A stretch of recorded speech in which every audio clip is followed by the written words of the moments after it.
Yeah, hey, drop.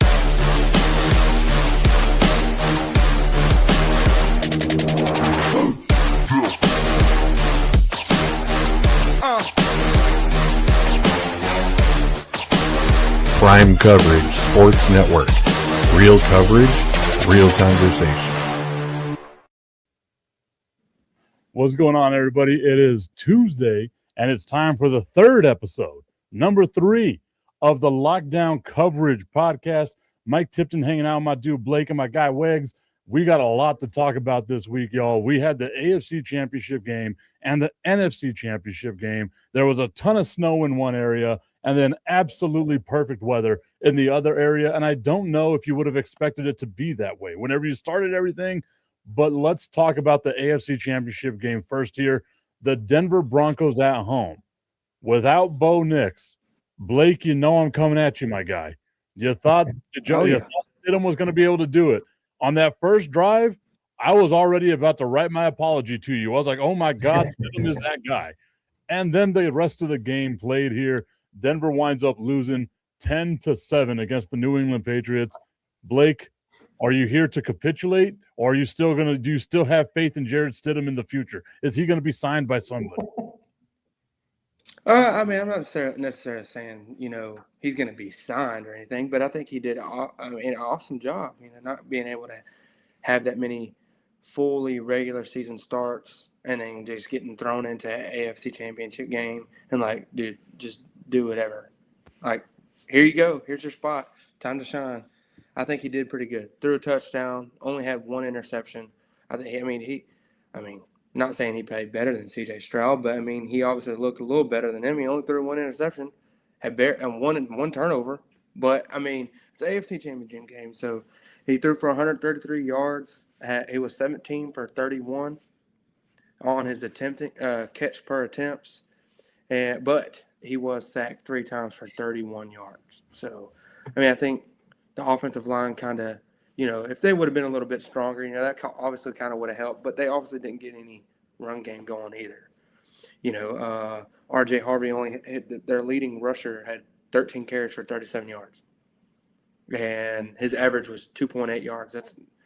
They were just kind of basically throwing in their stuff together. You know what I'm saying? Just make the best of it, honestly. But the Patriots, I think Drake May looked pretty good. He was a pretty solid quarterback, but I like it. I like where the Patriots are headed. I can say, things could have been different if the Broncos had their starting QB also too. That's a game changer.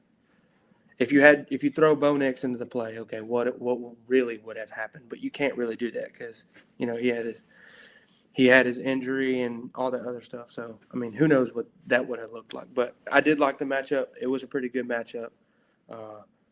I do like the Patriots going to the Super Bowl, honestly. I'll let you hit it, Biggs. Where's I'm the kind of dude. I love weather games. You put me in a snow game, I'm a happy guy. As long as I get to be on my big fat butt watching it at home, I'm a happy guy. Right, if I got to look at this in the stadium, I'm hating life. What were your thoughts about that game? Once again, the Patriots going into Denver, defeating the Broncos 10-7. The snow really caused that score, y'all. Oh, yeah. You good defense, but it was the snow that caused that snow. I got a good nap in the second and the third quarter. Got a little action in the fourth quarter. What were your thoughts, Wags? Bottom line is Peyton called a great game in the first half. I will contend, Blake, you cannot turn the ball over like that in the playoffs. He gave the touchdown to the Patriots. I don't care what he was doing. Just take the sack, dude. Take the sack. Don't do that little shovel, whatever the hell he was doing. Maybe it was tipped, whatever. But in the end, it was a tale of two halves. Peyton was in his bag. He was calling the right plays. I do think he should have kicked a field goal, but that's me. Put points on the board. I guess you don't know the snow was coming. And in the second half, the Patriots did just enough to win. And in the end, because they got the field goal before the whole whiteout, the game was essentially over. It's kind of a bummer because Denver's D played very well in the game. They only gave up a few big plays. I knew in the second half, Drake May was going to start using his legs as he should have, and he made some big plays down the stretch. But Stidham just didn't have enough. And, not just the interception at the end of the game. I just think that he wasn't dialed in, and obviously he hadn't played in a couple of years, but the game changed with the snow. They couldn't do what they couldn't do, and then without running the ball in that quagmire, the game was essentially over. So I love snow games too. I've seen a bunch. I was thinking about when, Patriots lit up the Chargers for some, 50 points one time, but apparently in this matchup with the win, they couldn't even kick a field goal. But in the end, hey, Patriots earned it. I knew Denver was going to be a long shot, but I will tell you, Denver covered the spread. I told you guys that last week that would happen, and it came way under. So there you go. If you put money on Denver to cover the spread, you are a happy person. I live in Texas. We don't have betting in Texas. So thanks, Texas. Get it together. Come on. You got to allow us to have a little bit of fun over here. So yes. I thought that whenever you saw that game, that the snow would actually help out Stidham, right? Like all he had to do was just be a manager, right? Drop the ball down, hand the ball off to your running game. But you also saw how dominant the Patriots defense can be. I know it's aided by weather, it's all this other stuff like that, but they're going to be a tough team to put out because of that defense, right? Right. Their run defense is really good. It's a really good run defense. And if you can't do the play action or do short passes to get, to beat that pressure, then you're in trouble. Go ahead, they held R.J. Harvey, like I said earlier, to 13 carries at 37 yards. That just shows you, like you're saying, how good their run stop defense can be, and their defense can be, And then putting pressure on, even though Stidham was a backup quarterback, they did put pressure on him to make the throws where it's like, okay, now I'm in this situation. Now I'm under pressure. Now, like you were saying, instead of just throw the ball out of bounds. Throw the ball out of bounds. Get rid of the ball. Right. Don't just throw double coverage. Yeah, you don't want to. I just feel like early in the game they passed on a field goal. The more points on the board would have been better. I know it's 4th and 1. I know what he's thinking. I can go up 2 touchdowns, and then this game's in my defense's hands. But in the end, you needed to be on top in that game. You need to be able to, even if you're not running the ball well, you need to be able to chew clock and make the Patriots make plays. And they made a couple good ones, but they still only scored. I look at it, they only scored 3 points on offense because the other touchdown was what they get the ball within the 10-yard line when he made that boneheaded play. But it's just like the Stroud play the week before. Patriots have benefited from big turnovers and big spots. And, hey, they took advantage of it. I give them credit. They won the game. They're going to the Super Bowl. But we'll talk next week about the actual matchup against the other team. And I think that's one of the things that's going to be overstated is how easy the schedule was for the Patriots leading up into this, right? What was it, the 30th easiest schedule in the NFL this year? So they had an easy route in the regular season. You get C.J. Stroud, who I don't think any of us had faith in whenever he was playing over there. You're aided by 2 weather games, right? You had snow and in both against Houston and against Denver. You had Jared Stidham's the guy that you have to beat in the AFC Championship game to get there. And I feel like this Super Bowl, before we get to that, let's talk about the other game that was out there. Sure. The Seattle Seahawks at home with a 31-27 win over the LA Rams, and what I thought was a fun game. The second half of that game was just nonstop action. It was so much fun. Blake, what were your thoughts on there? Give us some stats. What did you see in that game? Like I told y'all last week, Seahawks. Yes, the second half, like you were saying, it was a fun second half. That second half was really, the difference maker. Obviously you have the home field advantage when you're the Seahawks because there were almost record peaks of, the quake levels that they had there, of how loud it got when he opened the game with the kickoff return for a touchdown. That was pretty cool. I will say that was pretty cool. That opened the game and let the Rams know, hey, look, we're here and we're here to play. I did like the Seahawks defense. They did show up pretty good. They didn't necessarily look as good as I thought they were going to be, but they still held up and they still did their job and they still got the job done at the end of the game and they still managed to win. Sam Darnold did pretty good. He was 25 for 36 for catch attempts. He was 346 yards passing, 9.6, almost 10 yards on average every time he threw the ball. That's pretty good. And with 3 touchdowns, pretty 0 good. That's really good. interceptions. Mm-hmm. Yeah. 0 interceptions and 3 sacks for 25 yards. So he didn't do too bad as far as letting them pressure him and get in the mix of that. And like we talked about last week, when you start putting pressure on Sam Darnold, on a guy who's had 3 or 4 different teams, and it's a difference. If it comes down to a difference as far as being that type of quarterback when you have a veteran guy on the other side playing, and this is like, okay, we really have to step it up. Let's not throw the ball into double coverage. Let's get down, manage the game like you're talking about, like Jarrett Stidham should have done. Manage the game. Let's get ahead and let's stay ahead because you have home field advantage on top of being at home. So, I do like the Seahawks, and yeah, they look good. I really did. And the Rams, honestly, I mean, the Seahawks just came out being the better team, just ended up winning.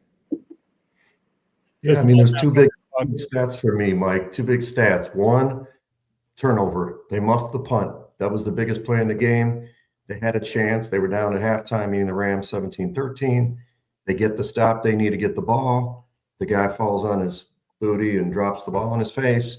There's a touchdown right there for Seattle. That made a 2-score game. Then it made the Rams chase. They abandoned the run game and they were just chasing. And the other ones, the Rams were 1 of 8 on 3rd down all game. And you've got to be able to convert on 3rd down. They did have that big 4th down run by Stafford to get that 4th and 1, which he never runs, but he did. But they got stopped on the last one. Whereas Seattle was 7 for 13 on 3rd down, even though they kind of got stalled on some drives and some penalties and got backed up and could have maybe scored some more. I thought they really controlled the football game.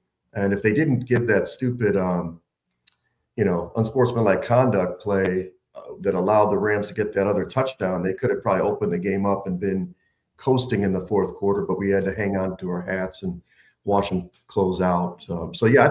I thought the stars came to play in this game. Everybody had big games. JSN, 153 yards and a touch. Walker, 111 total yards and a touch. Stafford had 374 and 3. Pook had 165. Adams, 89. They both had touchdowns. It was what we wanted. It was kind of like a Super Bowl game to me in terms of the caliber of the football teams out there. And I feel like that's the thought for a lot of people, right? Like a lot of people are out here thinking that the NFC Championship game is the de facto Super Bowl because I think everyone's leaning on the Seattle Seahawks being the better all-around team. Once again, we'll talk about that another time. We're not talking about that today. Okay, we got weeks that we can talk about the Super Bowl. We can talk about the Pro Bowl today. That's what we need to be talking about. But Shedeur Sanders, man, that's gonna be fun. Right? Yeah. But so I look at this game and I see how well Sam Darnold played, and it went against what I thought was going to be the key to victory for the Seahawks, right? Like I thought the Seahawks were going to have to run the ball, not give Sam Darnold as many chances as possible. He's out here going 25 of 36 for 346 yards. He was balling, like just it was balling. Oh yeah, we're not used to seeing this from Sam Darnold. I think he's kind of proven a lot of people wrong on this run that he's had the last couple of years. And Mike, like I was telling you last week, whenever we were talking, we were all talking about how this game was kind of going to end up going into play. We were all like you just said, if they allowed Kenneth Walker to run all over them, then you have those plays where you can open the door for Sam Darnold, let him make his QB decisions. But they didn't have that. Kenneth Walker only ran for 19 carries for 62 yards. So he did his job. Yes, he did do his job, and he did do good because he got a touchdown, but he was only averaging 3.3 yards a carry. So Sam Darnold kind of led into, okay, is he going to be a game changer or a game manager? And I'm not necessarily saying he's a game changer, but I think he's a little bit of both. I think even if we've seen him a little bit in distress, we've seen him play where he's been as far as under pressure. I mean, obviously they got 3 sacks for 25 yards. So I mean, they were pressuring him. I'm not necessarily saying all game, but I think Sam Darnold can be their quarterback that they've been looking for to replace since getting rid of Russell Wilson. honestly. If he doesn't see the ghosts, right? Whatever he saw was with the Jets. Yeah. I mean, it's the best friend of a quarterback is the run game and the offensive line. Those two things are his best friends. And if you've got a line like this that can protect you against a ferocious defense, and you can run the ball enough. I mean, the Rams did the right thing. Stop the run, make Darnold beat you. The problem is they couldn't cover JSN, and then late they couldn't cover Cooper Kupp. So I like seeing it. He was in that great quarterback class. You had, Baker and Josh Allen, Lamar Jackson, and a couple of things I wanted to say. You realize he's only 28 years old. He's a full year younger than Josh Allen. He's 2 years younger than Baker Mayfield. So he maybe needed a little more time to mature, maybe stay in college another year. But once he went to San Francisco and saw the system of a real system under Shanahan, and obviously last year with KOC, he's a different quarterback. He's going through his progressions well. Hopefully he just doesn't have a meltdown like he did last year in the Minnesota, and they just kind of blitzed the house against him with Detroit. So we'll see. He's got the big game. He proved he could play against a great team against the Rams, but he's got one more to do it. Right, yeah. It's a Lockdown podcast right here on the Prime Coverage Sports Network. Got my dude Blake the Go hanging out with us. We got Wegs here. I'm Mike Tipton. We are going to be here every single Tuesday doing our thing, talking about the NFL. Even during the offseason, we're talking about the NFL. Damn it, it's going to happen no matter what. We'll force feed you our thoughts on the NFL. I was on my show yesterday. I have another show. It's called The Tipping Point with Mike Tipton. If you all want to show me a little bit of love on those places, at Mr. Tipton 33 on all my social media. And you see in the comment section over here, Augustine Pimentel, he's one of my co-hosts on the show, so we always hang out, have ourselves a good time. And we spoke about that yesterday as well, how important it was for Sam Darnold to get away from the Jets and the Carolina Panthers. Let's not forget that he was in Carolina for a while as well. Oh, yeah. Whenever he was in those situations, there weren't weapons for him to use. There weren't, they didn't have an offensive line. They didn't have a coaching staff. They didn't have any of this. He goes over to, I think, is the best head coach, quarterback coach in the NFL in Kyle Shanahan, learns what it's like you said, Wegs, to be in a good system, goes over to Kevin O'Connell with what he's got in Minnesota, has some great weapons in Minnesota. You saw the value of Sam Darnold this year with what they did with J.J. McCarthy juxtaposed to what Sam Darnold did with the Seattle Seahawks. Now he's in Seattle with, again, weapons around him, a solid offensive line. I love this type of comeback story because all of us, I'm guilty of it myself, had written Sam Darnold off. I said it last week. He looks like a Lego fireman. You can't see that guy in the Super Bowl. But he's just out here proving everybody wrong. There was one throw there where I was kind of like, oh, my God, that's the old Sam Darnold. It was in the fourth quarter right before he had that dart to JSN in the middle. Mm-hmm. He throws in a triple coverage where there's nobody. I was like, if that got returned for a touchdown, we're having a completely different conversation right now. Of course. Mm-hmm. But I love this. This to me is what football is about. The comeback story like this. You spoke about it, Wegs. Mm-hmm. This is a guy who was drafted with a lot of question marks around him to the New York Jets, surrounded by all these amazing quarterbacks that were drafted before him and around him. Didn't live up to the expectations. And hell, he's the first one to make a Super Bowl. It is. It's true. Yeah, when we were talking about off air kind of factors in, and the usual formula to win the Super Bowl is to have a guy in his rookie deal, quarterback in his rookie deal, or a Hall of Famer. But you're kind of seeing a resurgence, especially in that era, because Baker obviously is on his fourth or fifth team too, because he was on that Carolina team with Sam Darnold. Yeah. And now he went to Tampa and has gone to the playoffs multiple years. You've got this year, he missed it. But, you've got other guys that have kind of been not retreads, but they've bounced to another team and gotten a new life. And look, I mean, it can happen. It really helps the teams out because they can juice up their defense or pay their offensive line. You've got a guy not on a mega deal like you have with Mahomes or Allen for that matter. So, look, I'm happy for the Seahawks. I'm happy for him. And obviously he's probably going to, I don't know if he's on a 1 year deal. I'm not a contract guru, but maybe he's on a 2 year deal, but he could probably get that torn up and get paid if they win the Super Bowl. So good for him. That will change the roster. So Sam Darnold is on a 4 year, $100 million contract. And even that, when you juxtapose that to the rest of the NFL quarterback contracts out there, $25 million? That's a bargain deal for a quarterback. Half price, yeah. Mm-hmm. And to me, I'm guilty of it. I am contrite in my apology here.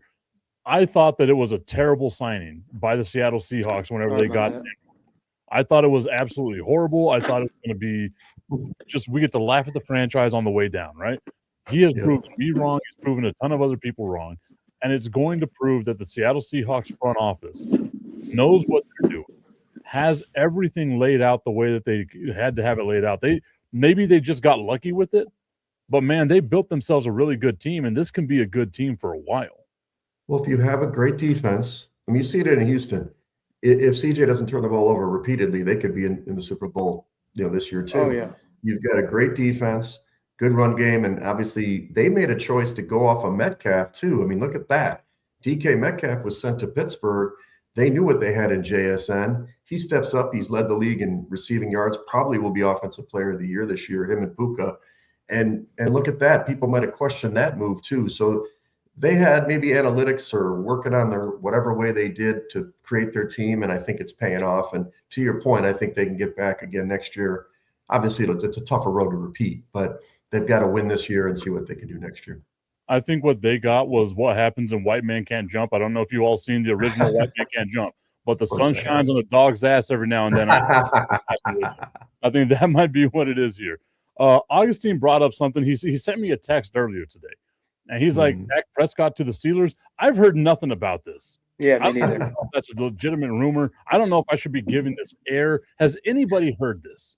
No, I haven't seen anything, dude. Like I was telling you, I've seen a couple of things about the Cowboys. Aaron Whitcotton going to the Titans, being their defensive line coach. I've seen the Cowboys getting some new coaches coming in.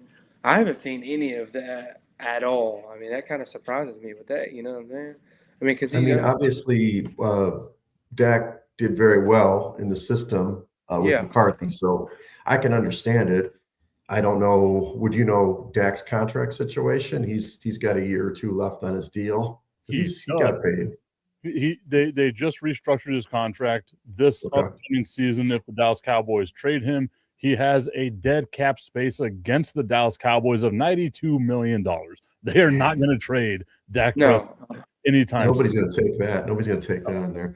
Yeah, so I don't think that's going to happen unless they're not going to cut him for $92 million. I mean, it sounds good if you're the Steelers, but well, I mean, just love those retreads over there. Our resident Steelers fan here, he says, "No, we don't want him. We do not want Dak Prescott." So you're happy with Mike McCarthy, but you don't want Dak Prescott. I don't know. Do they want Aaron Rodgers to return? I mean, at some point you got to draft a guy who's got some skills, because they just keep going with those older guys or second. I mean, they tried it with Fields and stuff like that, but Russell Wilson at the end of his career, Aaron Rodgers at the end of his career. It's going to be like the Colts tried for a while there with Rivers and Matt Ryan. I mean, it just doesn't work. You got to get those young guys in there. Or maybe a second-tier guy like we're talking about, a Darnold-type guy to put in that system. Who knows? Oh, Malik Willis. I like it. Let's brainstorm. I'm not a Steelers guy, but Malik might be worth it. You never know. Right. So whenever we were off air while we were getting ready to do the show, Blake had brought up a great question. It was like, how do you know when to move on from your quarterback? The Pittsburgh Steelers, to me, are the prime target whenever you look at a team that held on to the quarterback a little too long, right? Like the way they held on to Ben Roethlisberger, probably shouldn't have held on to him as long as they did. They probably could have moved on and, gotten another younger quarterback, done something in the draft, done any of this other nonsense. They try and go out there, they get Mitch Trubisky. They go out there, they get Kenny Pickett. They go out there and they do all these other things, and it just hasn't worked out for them.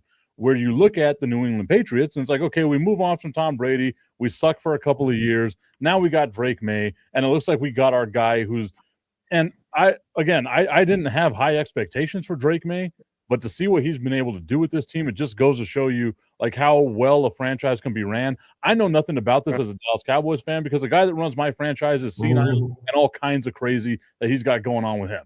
Yeah, but part of it, Mike, is the Patriots lost. They went to the bottom, and you can't get a great quarterback unless you get a little lucky, maybe in the 10 to 14 range.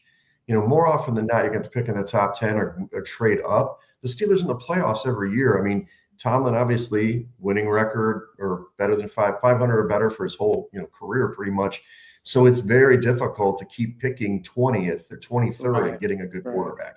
You've got to kind of sell the farm at some point, and I don't know, or you go for that younger guy who's, maybe it's a CJ Stroud or somebody who they say, hey, that guy's not going to make it in Houston, and they make a play. Although I've heard the Rams want them. That's what Dalton, co-host on Side Action, says it's going to be the Rams when Stafford retires. But either way, I mean, you can't keep trying at the end of the draft. I mean, Lamar Jackson probably and Aaron Rodgers would be one of those late rounder guys, but that's because they had a quarterback in hand. Now they don't. They've got nobody really. So Renegade reminding us that the Pittsburgh Steelers have not had a top 10 pick since 1970. That is insanity. They're too good. Absolutely. Too good every year. That's crazy. Must be nice, right? Like, I don't know what that's like. My team's been absolute garbage the majority of my life. Okay, so as we're talking about the New England Patriots, something comes out in the news today, which I think is just mind-blowing for a ton of people out there. Crazy. That a guy who won 6 Super Bowls as a coach with the New England Patriots is not a first ballot Hall of Famer. And I get it. The argument against him is going to be, look at his record without Tom Brady, blah, blah, blah, blah, blah, blah, blah. This just feels like it's like someone out there just didn't like Bill Belichick. It's the Barry Bonds stuff. If we ever want to talk baseball, I got you on baseball. I am not a fan of the Baseball Writers Association and what they do. You cannot bring feeling into the Hall of Fame. And Bill Belichick being not a first ballot Hall of Famer is absolute sacrilege to me. What are your thoughts, Wegs? Well, Chuck Noll did win without Bradshaw. Montana was with Walsh, right? I mean, I don't think Walsh won with Steve Young. That was Seifert.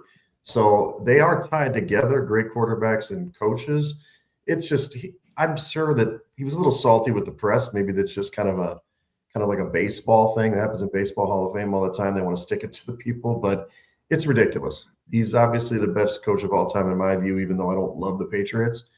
He just won all those games, and he made Tom Brady. I mean, he never would have – what guy would have had the stones to bench Drew Bledsoe? I know he had an injury, but as soon as Bledsoe was healthy, they would have put him back in instead of playing this, kind of gangly guy known as Tom Brady out of Michigan, who now became the greatest quarterback of all time. So I don't know. It's a little surprising to me. I don't know the history of what quarterbacks get in their first chance or, the first ballot. But if Belichick can't get in the first ballot, nobody can.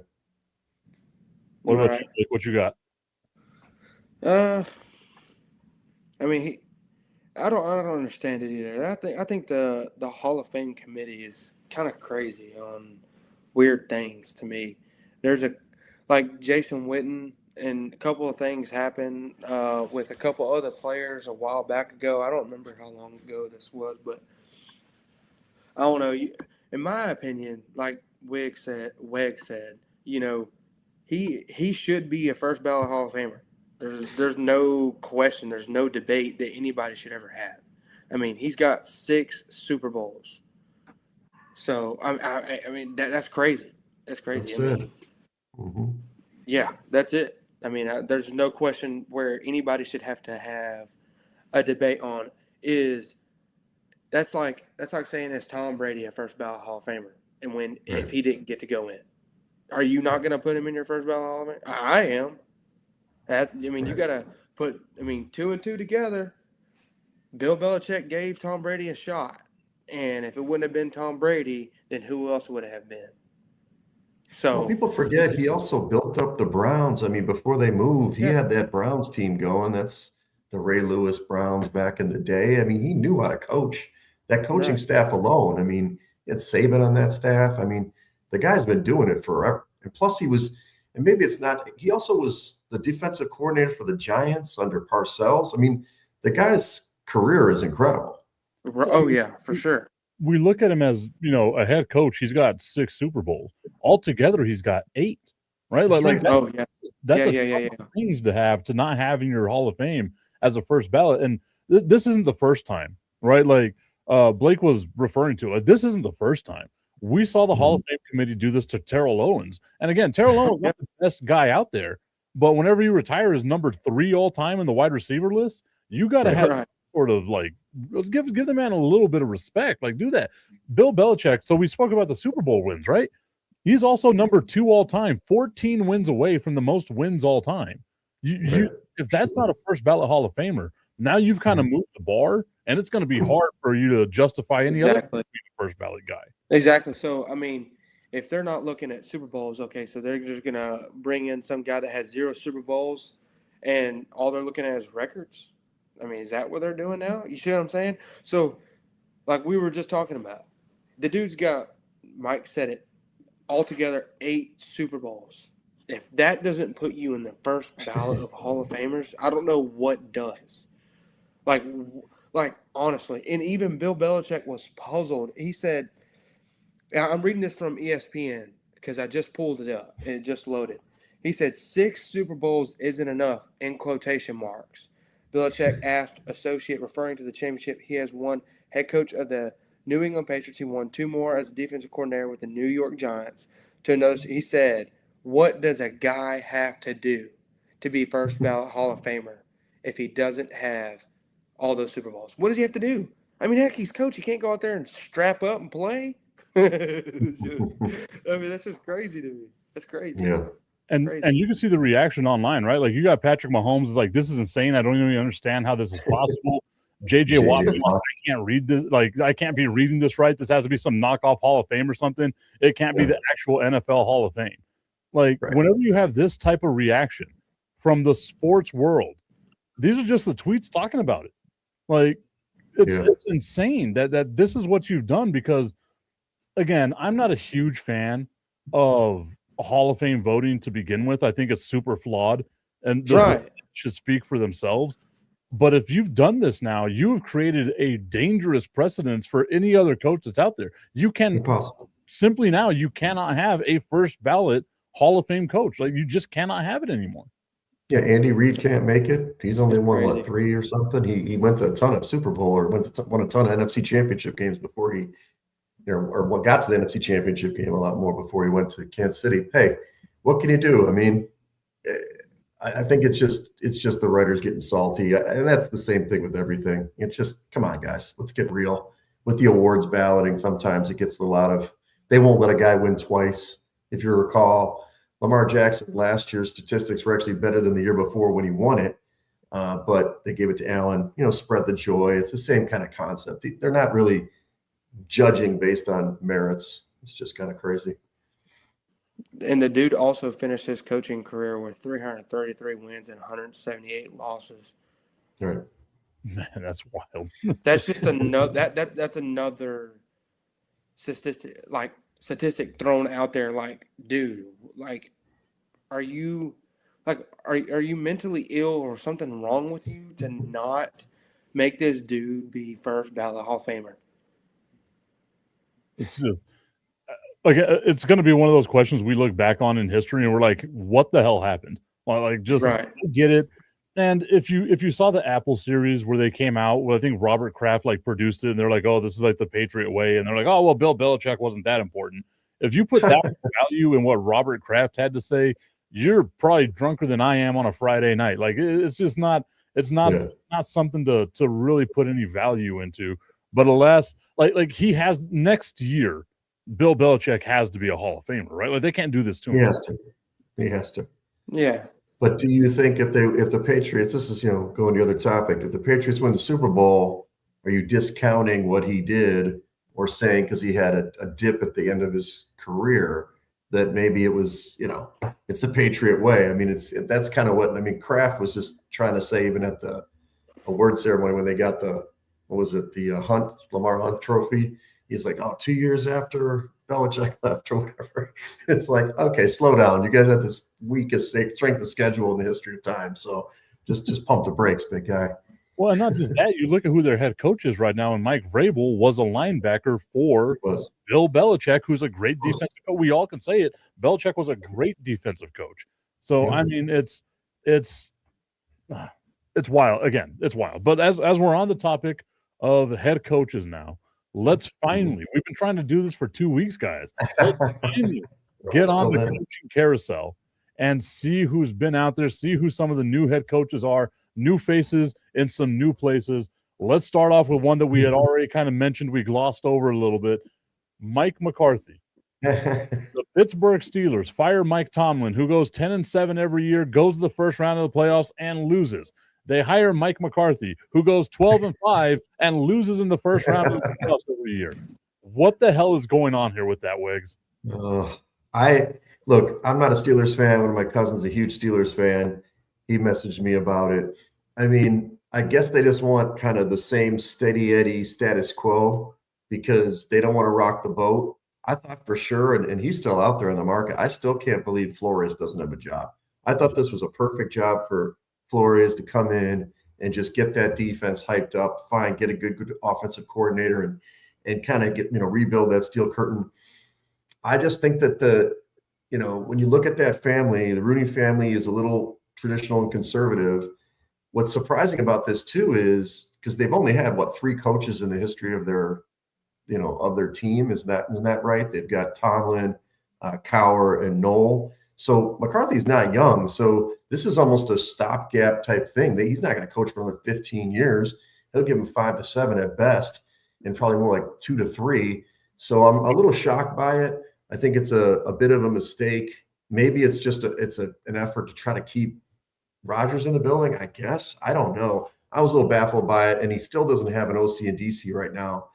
So we'll see what they put together. I really think it's just kind of trying to keep that old core together, which I think they kind of got to strip it down to the studs and start over. What about you, Blake? What are your thoughts on Mike McCarthy getting hired by the Pittsburgh Steelers? I love it. I'm not knocking him. I'm not. There's nothing to knock. I mean, he's got a winning record. I would hire a guy with a winning record too. He's above 500. He's right at 600 for his career. 0.600. He's 185 wins and 123 losses. That's not bad, but it ain't good. I mean, it's mediocre. I mean, you got to look at the other coaches too that are in the NFL too. I like it. There ain't nothing else I can say. He's won a Super Bowl. Aaron Rodgers at his prime, but yes. Well, I mean, that's also the thing, right? So you had mentioned it right now, Wegs. It's like, okay, Aaron Rodgers is in the building. Maybe we keep Aaron Rodgers here. Aaron Rodgers got him fired. He did. Like, let's not forget about that, right? Like, Aaron Rodgers got Mike McCarthy fired because he just wasn't good enough to win a Super Bowl with the Green Bay Packers, right? Which feels more of like an Aaron Rodgers problem than anyone else's problem, but that's another topic for another day. I agree with you. Like, the Pittsburgh Steelers, you talk about this franchise, one of the most storied franchises. I grew up in the 90s. I'm a Cowboys fan. I hate the Pittsburgh Steelers, right? Like, there was such a rivalry. Oh, yeah. I hate them too. But you have to give, like, flowers where they're due, right? You've had 3 coaches since 1969. 3 coaches. That is an amazing amount of stability. Mike McCarthy has had 3 head coaching jobs in the last decade. That's not a guy that I feel like you hold on to and can say, okay, this is a great coaching hire, right? Like, you look at what he did with the Cowboys. Sure, 3 straight seasons of going 12-5. What did you do in those seasons? You lost in the first round of each one of them, right? I get it. He's the head coach. He's not the offensive coordinator. Oh, wait, he was calling plays for the Dallas Cowboys. So he was the offensive coordinator for him. I feel like Mike McCarthy would be a great offensive coordinator. I agree too. Exactly. Or a defensive coordinator, because they did have the 3 seasons he was with the Cowboys, they did have great defenses on top of having him calling plays. So, I mean, I'm not necessarily saying he would be a good fit for a defensive coordinator, but, I mean, it's in the mix. He could either be both. But like you're saying, I don't think it – I mean, I wouldn't have necessarily hired him for a head coaching job right away until the opportunity came. If you're there, you fit in the system, okay, let's put you somewhere as far as like offensive coordinator, defensive coordinator, or something. Because, I mean, he was a great QB coach. He learned a lot. Dak learned a lot of things from Mike McCarthy. I mean, I'm not saying he's one of the greatest QB coaches, but, I mean, he could be definitely be a fit for a QB coach. I mean, heck, like he said, with the Green Bay Packers and then coaching the Cowboys, I mean, yeah, he might not have taken Dak Prescott to the Super Bowl, but, I mean, he led Aaron Rodgers to the Super Bowl. They all had winning records. Every team he's been with has winning records. So, I mean, and they've had one of the most top-notch offenses in the league with him coaching. And They do, Blake, but the difference here is that with Green Bay, he came in and he had the keys to a pretty good offense when he started, right? So it wasn't like he was rebuilding it from scratch. Maybe they, at the end of Favre's career, they kind of wallowed just a little bit. And as a Bears fan, I saw many games where the Packers beat the hell out of us. But he gets to the Cowboys, they moved on from Garrett, who was kind of this kind of middling guy, and then he took them to a good level, but he couldn't win the big game. Like, are you trying to win a Super Bowl if you're a Steelers fan? I would think I would be. You're going to be in a conference where you still have Mahomes, you got Burrow in the conference, Allen, now you got Drake May and the Patriots. You've got problems. You got Lamar Jackson in your division. Don't you want to start either a reset or get to a point where you're dominant again? Because right now they're kind of in the middle. They either got to go up or down. I don't think McCarthy's going to bring them to the Super Bowl. He doesn't have concepts that are going to revolutionize the game. And on the flip side, I just think they're an older team. They got to kind of build from the studs, like strip it down and get some youth. And again, a younger coach who's got a little more fire, even if it's an offensive guy. I just think that'd be a better fit, but I'm not a Steelers fan. I'm glad, like with the Bears, trust me, we've been struggling for years. And now I do think Ben Johnson is the guy who can win a Super Bowl. He's not going to just sit there and be okay with just making the playoffs. He's going to push to the limit or break. And I appreciate that versus just kind of staying in the middle, right. 9-8, 10-7 every year. I feel like what happened here is the Pittsburgh Steelers just went like full Spider-Man meme, right? They fired Mike McCarthy, who's pointing, or they fired Mike Tomlin, who's pointing right at Mike McCarthy because they're the same damn guy. Like it's wild to me. But our guy Renegade Rundown 24 says 11-6 season loading. I mean, hey, it's better than a good year. Hey, it could happen though. I mean, it's more than likely going to happen. I think that's the thing. I think if you're going to fire Mike Tomlin, you have to go out there and make a splash. You have to do something that's going to really rock the boat out there. You basically hired Mike Tomlin light. Like it's the exact same dude. I don't understand this at all. Exactly. Well, basically, you're bringing it in. In a year we had 10 vacancies. I get it. It's a crazy year. There's so much talent out there. But you were in it kind of early in the process. You had a chance to get kind of whoever you wanted. I mean, Harbaugh was kind of off the market, and that might have been weird for him to go from Baltimore to Pittsburgh. But you had other guys to pick from. If you like Saleh or you like somebody, you could have made a sweetheart deal. But, hey, they like McCarthy. He wowed them in the interview process, One Time Sports Talk saying you need to at least upgrade. Doesn't need to be a splash, so to speak, but at least some sort of an upgrade. And Wegs, you mentioned it. I just looked it up right now. The Pittsburgh Steelers were the oldest team in the NFL this year. They are. The oldest team in the NFL this year. If you're trying to hold on to what's left of Aaron Rodgers' Achilles, you're not making a Super Bowl. Like, if it feels like you'll have a winning record, you might make it to the playoffs. You might not make it to a playoffs. You're going to be one of those fringe teams. Why did you fire Mike Tomlin then? Because that's exactly what you were going to get. Right. Agreed. Some of the other coaching hires that are out there, let's go ahead and we're going to do this chronologically now because we haven't been able to talk about it for 2 weeks because I'm a terrible host whenever it comes to some of this. Oh, you're the man, brother. John Harbaugh to the New York Giants. To me, hands down, the best hire the Giants could have done. And as a Cowboys fan, I am terrified. What about you, Blake? I don't know too much. There's a lot of talent there, man. There's a lot of talent there. Well, I mean, you also got to say this. As like One Time Sports Talk, as a Cowboys fan, I will tell you, as you already know, it's not an upgrade. Okay, yes, that is currently correct. I mean, it's not necessarily an upgrade because, he's got to come in to a team that is full rebuild mode for the past 4 years, quote, to speak. I mean, I don't know where their head's been. I mean, they got a team that's gone all kinds of different directions. So, yes, if you bring a guy in like John Harbaugh who can kind of kindle all that and just kind of bring it at least together, That'll probably take a good couple of seasons. Okay.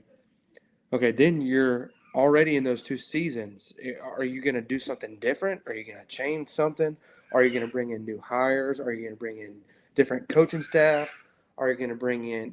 They have their quarterback. I see future potential. They do. Jack Dart. I mean, that dude's he's crazy good. And for anybody else out there as far as sports world who looks at a rookie QB and says, "Oh man, Jackson Dart's not ready." Yes, he is. He is ready.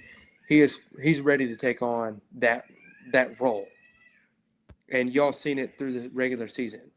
He is ready.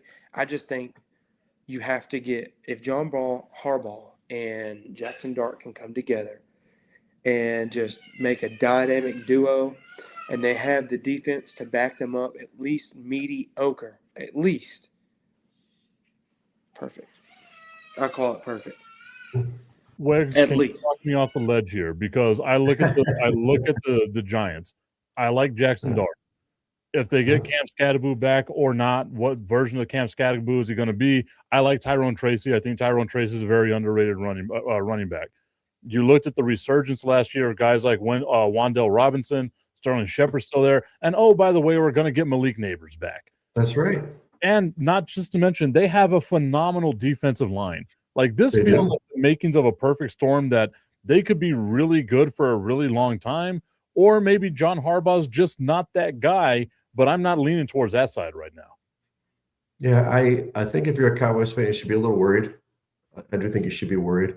They don't have their offensive coordinator in place yet. They got the defensive coordinator from the Titans. So he's, I don't know if that's an upgrade. I mean, the thing is, they just needed fresh faces there with this young team. Denard Wilson is his name, out of Tennessee. I think what's going to happen is either Clint Kubiak or maybe Mike LaFleur, somebody's going to jump ship somewhere to fill this offensive coordinator role, and you guys are in trouble, because you get Jackson Dart, Neighbors comes back. They probably pick up some linemen and then maybe some secondary help with that defensive line. This team's competitive right away. I mean, I know that division, we know the Eagles are good. Dallas has been pretty good. Washington had a good season, but they certainly could be a team that can jump up, because without those injuries early in the season, they were in every game.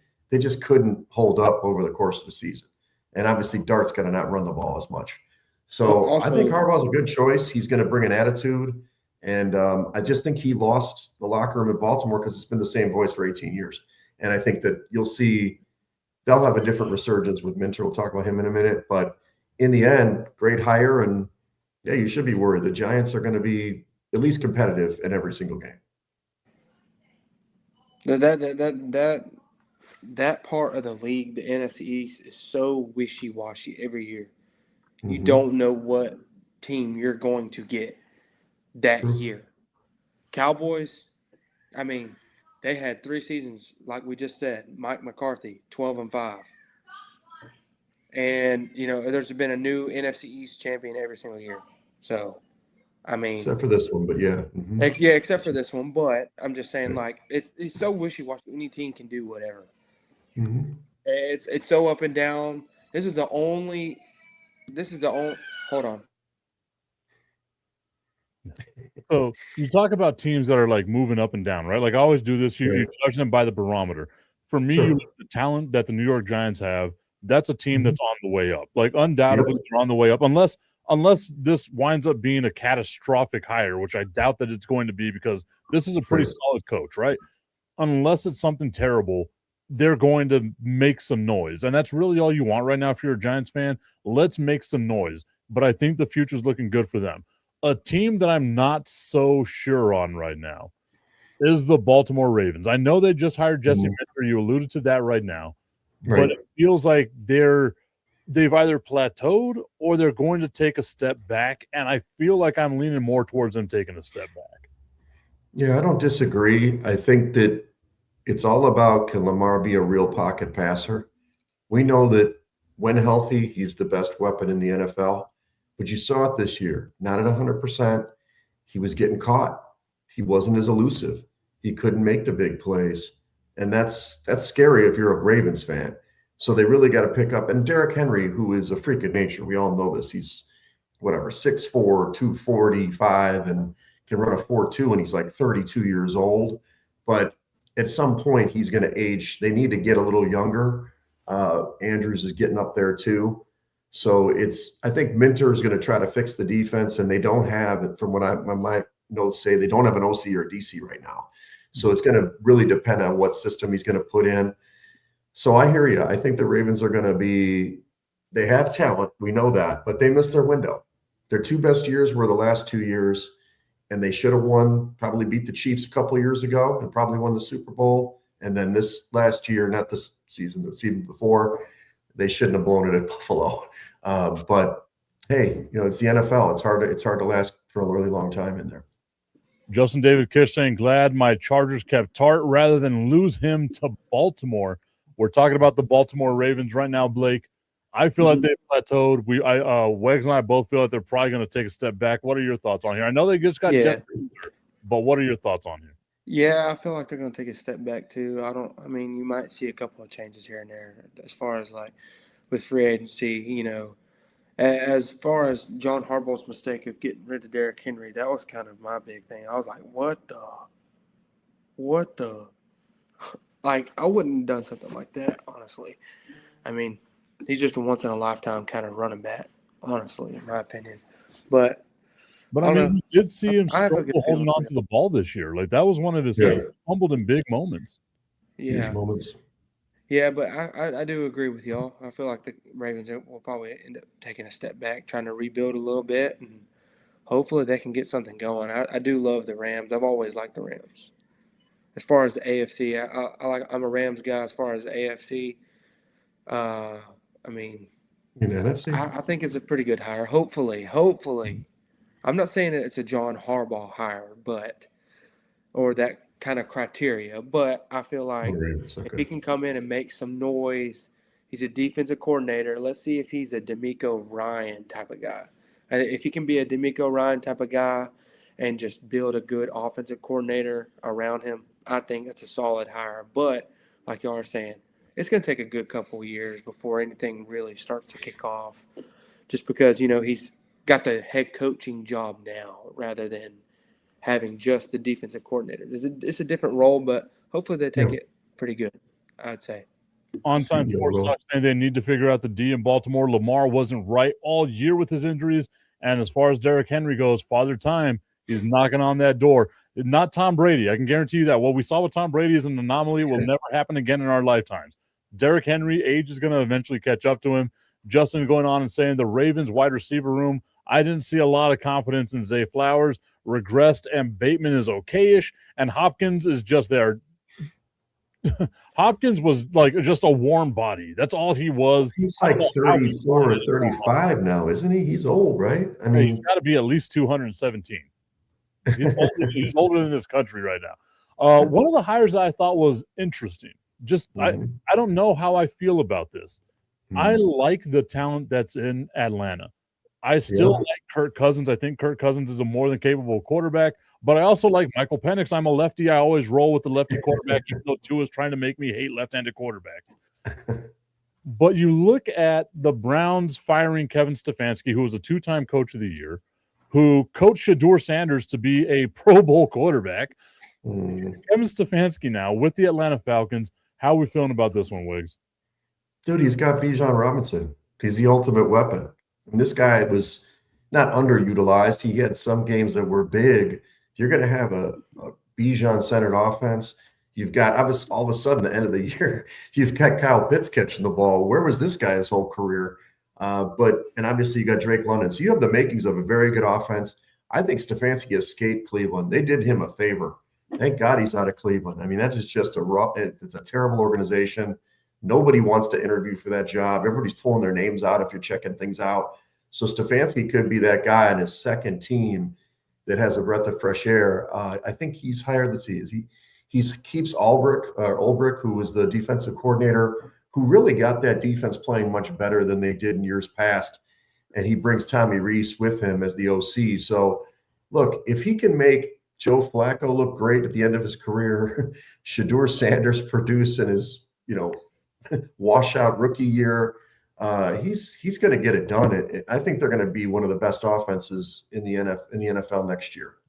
Pro Bowl rookie year is what you meant for Shedeur Sanders. That Pro Bowl. That's right. Sorry, I misspoke. Touchdowns, 10 interceptions, 1,400 yards. Pro Bowl rookie year. What are your thoughts on the hire of Kevin Stefanski to the Atlanta Falcons there, Blake? I like it. I'm going. I seen Justin Kish's little thing. I like it too. That's what's one of those Baltimore hires too. Yeah, I feel like if they can just group their guys right, sort their offensive coordinator right, sort their defensive coordinator right, get the right guys in that can manage the QBs, manage the defense, manage the offense. You get the right guys in there. I mean, the sky's the limit with any team in the NFL. Any team in the NFL can have any potential. There's potential out there. You just got to find it. Not the Jets. Okay. I think we can unequivocally say not the Jets. Well, okay. The Jets and the Browns, but yeah. At least not right now. We don't know. As far as the Jets just don't make no moves. They don't make any moves when it's time. Nobody wants to interview for the Jets coordinator positions. It's terrible. It's kind of sad. And they have both offensive, defensive coordinators available. Nobody wants to interview for them. Whoa. On-time Sports Talk saying the Pro Bowl is an absolute joke. Now I give no credit to making the Pro Bowl for years now. No credit. It's flag football. It's flag football now, isn't it? Dude, that is freaking terrible. Dude, I grew up watching Ray Lewis knocking people's heads off in the Pro Bowl. Sean Taylor with that hit on Brian Moorman. Oh my God. Was the greatest Pro Bowl. I'm just saying. I mean, it went from that to, excuse my language, but chicken shit football. Like, what is this? Like, you're paying these guys millions of dollars, and you got guys now that decline from the Pro Bowl if they go to the Super Bowl. Perfect in my opinion. You can easily get hurt. I love that. Well, but for the other guys coming in, they have nothing going on. I mean, at least throw some pads on them. At least hit a little bit. Throw in another QB. If you get hit too much, just throw in another QB. You can get 4 on your roster. 4 or 5. They used to be in Hawaii. They used to get a trip to Hawaii. Now it's where do they play at? Florida somewhere? I don't even know where they play. Right? Yeah. I think one year they did it in Vegas. I would have been down for that. Go to Hawaii or Vegas, one of those two places. But I guess Vegas doesn't have the same appeal that it used to because now you got the Raiders there. So I guess right. But I just want to play devil's advocate here, right? I'm not saying I believe this, but I'm just going to play devil's advocate here. Mm-hmm. If you're an owner of an NFL team and you have $50 million in a quarterback and that quarterback gets hurt in the Pro Bowl, you are raising all kinds of hell. I don't care who you are. You are not happy with it. And then if you are that quarterback that's making $50 million a year and you get hurt in that game, you're raising all kinds of hell too. Like, it's just, for me, I don't like all-star games to begin with. I love the NBA all-star weekend, not the game itself. My birthday, February 17th, normally lands around all-star time, so that's my only gift I ask for. The kids leave me alone. Let me watch the dunk contest, even though I hate the dunk contest. Yeah. But any all-star game to me now, I think we can just give them the honors of being an all-star. We don't need to see them on the field. Yeah, baseball's not a bad all-star game. I like that one, besides Homer Derby too. But I don't know. It's tough. The Pro Bowl is just unwatchable. I don't mind seeing those competitions that they do, the quarterback competitions and whatever. But, yeah, it's flag football now. It's no fun. That's for sure. On Time Sports saying, how many injuries can you remember happening in the Pro Bowl? I can't think of one. I agree with you on that. But what I'm going to say is, where there's football, there's the possibility of an injury. We all know that. So that's what it is right there. All right, Blake, we got less than a minute right now. What were your final thoughts? I know I'm throwing this on you right now. Final thoughts we can go into next week. As far as like what we want to talk about, or just like how the week's ending, like what do you like? How the week's ending? What'd you see this week? I don't know, man. I like the 2 hires. Definitely that the Atlanta Falcons and the Ravens got. Like I told y'all earlier, if they can just kindle the right group, make it the right decision, making the right decisions based on gameplay, not like the players that they have. Because any player can step up in any moment, make good decisions and good, as far as being out there in the field.